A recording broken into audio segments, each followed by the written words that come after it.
What is up, everyone? It's Kanan, It's Jessie. and we are the Geeky Saying Couple. I came very close to messing that up, and welcome to a new Ruby video.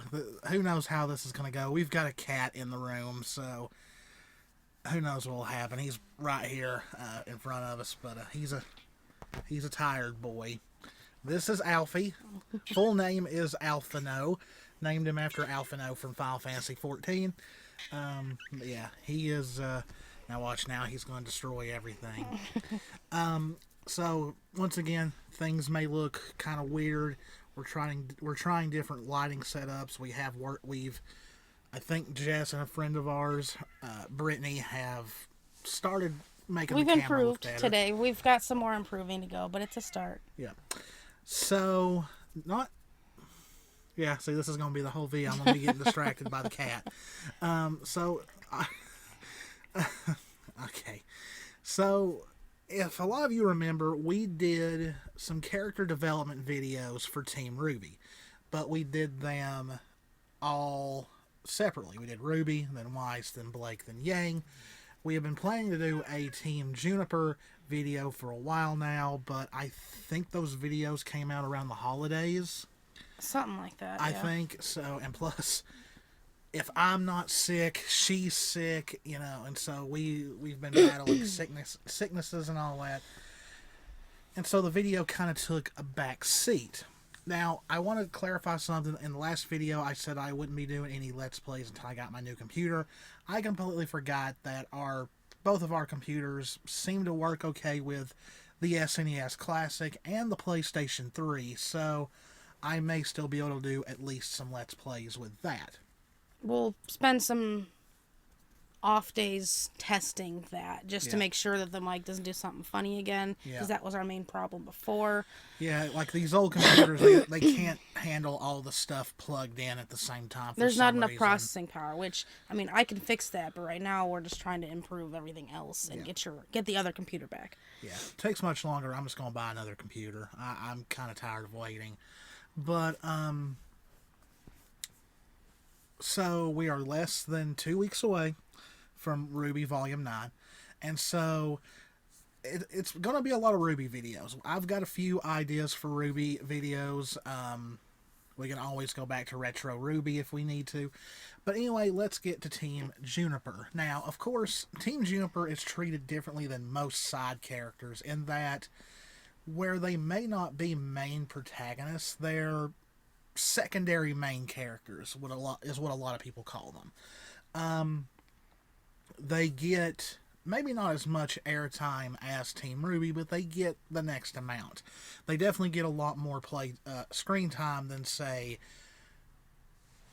Team Coffee or Team Sun or any of the other teams.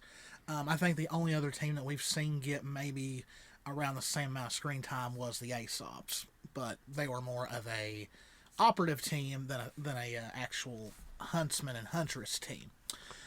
So of course we are going to start with Vomit Boy himself, the team leader, Jaune, and out of all of them, Jaune has probably went through the most. Like, if you had to pick a main male protagonist for Ruby, Jaune would probably be it. Yeah. And even though Jaune may not seem like it sometimes, Jaune has actually come a very long way since Volume 1. Where he was kind of like, sadly, I think most of Team Juniper, besides Pyrrha in a lot of ways, were kind of introduced with comedic roles. Even Ren was sort of comedic just because of Nora. But, we meet Jaune right in Volume 1. He throws up the moment he gets off the airship, and that is literally where his nickname Vomit Boy comes from. I think it was a really nice little tidbit in Volume 6 that is his name in Ruby's scroll, is Vomit Boy.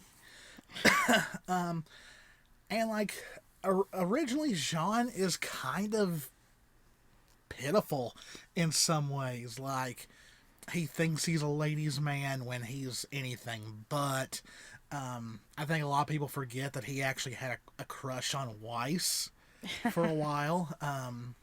calling her Snow Angel and stuff like that, completely ignoring Pyrrha.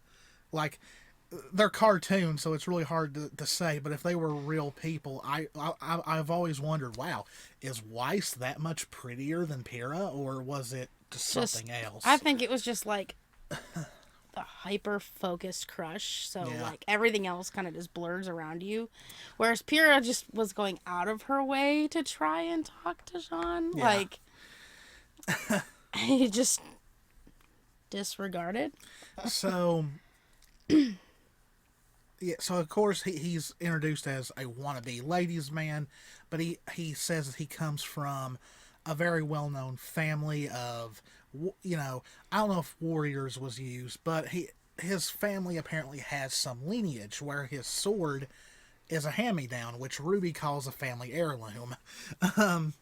But I mean, that's how hand-me-downs, once they come so far through the lines, they do become that, though. So, I mean, that's why Ruby looked at it that way. So, I mean...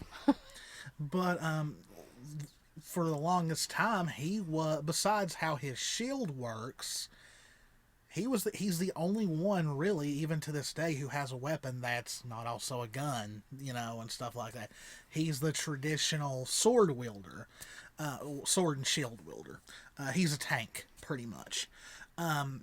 If he was in a Final Fantasy party, he'd be a tank.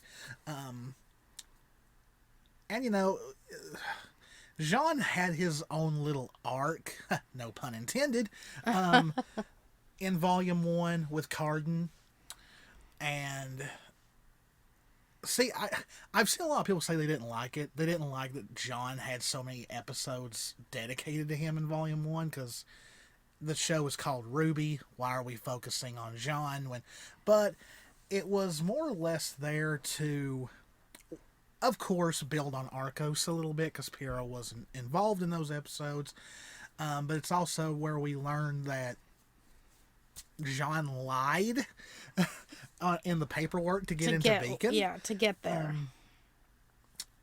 Which I think is funny. All the way in Volume 8, Ren throws in his face when Ren is having his little breakdown. Yeah. I was like, wow, they really brought that back after Jaune has went through all this stuff and has actually really proved himself by Volume 8 to be a good leader. Now,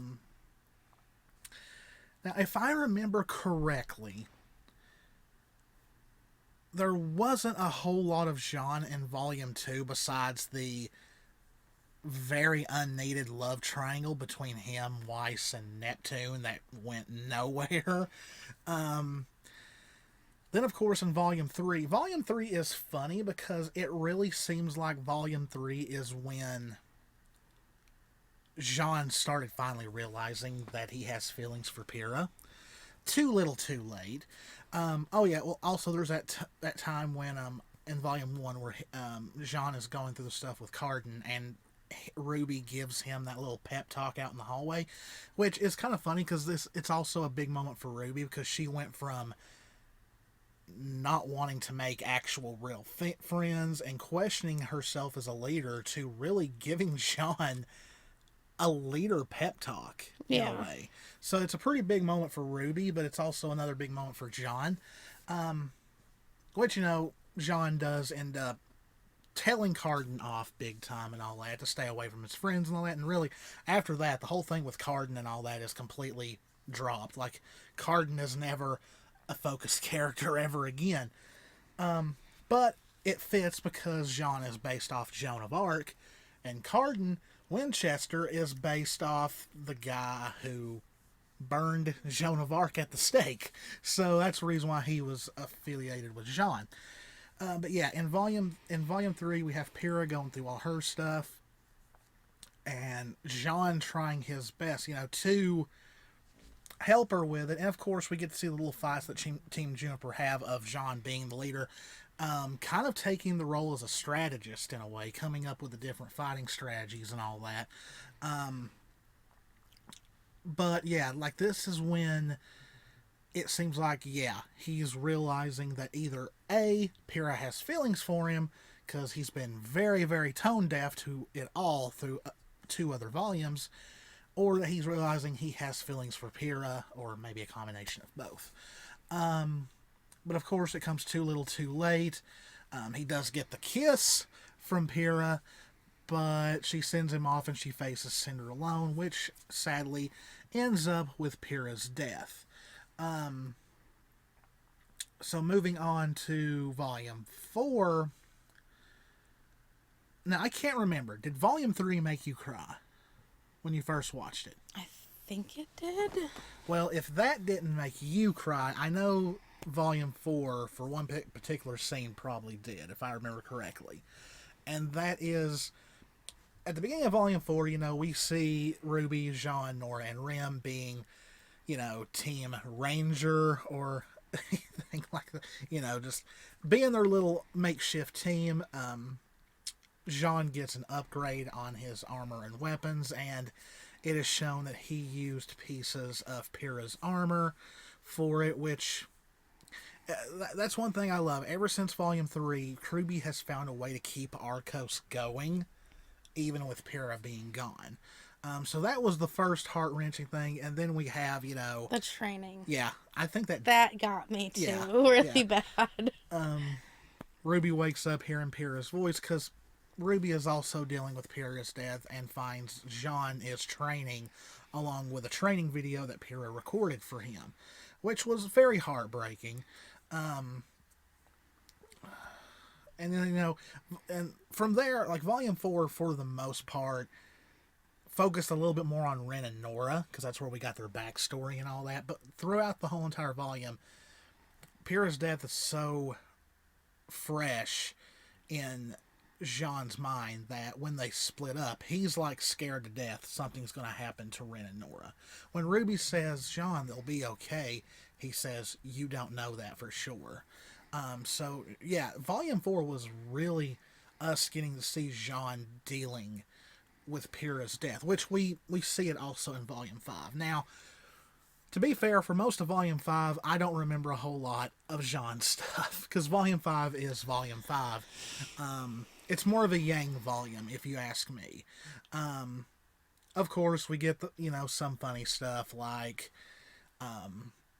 Yang bringing back the Vomit Boy nickname, because Jaune's looking at that pot of whatever they ate, and he's like, we ate it all, I'm gonna be sick. And funny moments like that.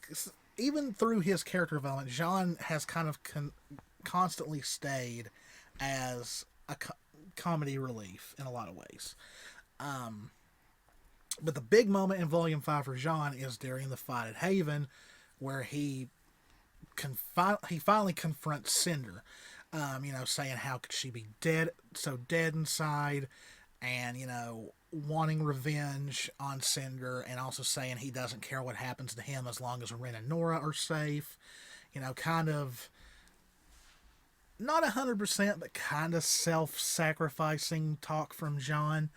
But that's also where he unlocks his semblance. He's able to... now, I've never fully... It's mostly because I've never sat down and really looked onto it. Is his... like... he can heal, but he can also amplify auras. But I think the healing comes from amplifying the aura, because doesn't the aura heals you? Yeah.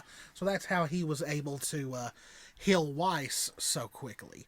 And then we get into Volume 6, where the first half of Volume 6, we don't see the rest of Team Juniper, because them and Team Ruby get separated, and we don't see them until they reunite. Wasn't 6 on the train, too? Yeah. Because he used his semblance. He helped to amplify Ren's aura. Yeah, so that Ren could mask everybody's emotion. A lot of people talk about how he can heal, so that kind of gets confusing if you don't really sit down and talk about it, unless you're just a huge Jaune fan. But when they do reunite, of course, Team Juniper learns about Ozpin's secret, and Jaune did not take it very well. He started taking it out on poor Oscar, and a lot of people pointed out how, each member of Team Ruby, they're like, Jaune, stop. He only stopped when Ruby said his name. So Jaune and Ruby have kind of got this understanding of each other. Like, even though Jaune is a team leader, it's like Ruby's the only one. I don't know. That scene just kind of screamed that Ruby was the only one to get through to him. She also is the first. She was the first person to talk to him. Yeah. At Beacon, so it was. So maybe Jaune's got that kind of. First connection, friendship relationship, because that's going to be the important one, because that's the one that's stuck with him, like, and maybe before everybody else. And maybe he's got a certain amount of respect for Ruby, because Volume 6 really pushed Ruby as not only the leader of Team Ruby, but she was kind of the leader of the whole entire group at this point. But once Jaune calms down. Well, no. During the calming down, him, Ren, and Nora go out. Ren and Nora, decide to give him some space. Like, oh, we're going to go get this. And this is where we have one of the more touching moments in Ruby. We have a friend who said he was on lunch when he watched this episode and literally cried in his salad. A autumn leaf blows by, and there is a statue of Pyrrha in Argus. So, I cried in the break room too. So, so of course we were all like, "Of course, it's a statue of Pyrrha."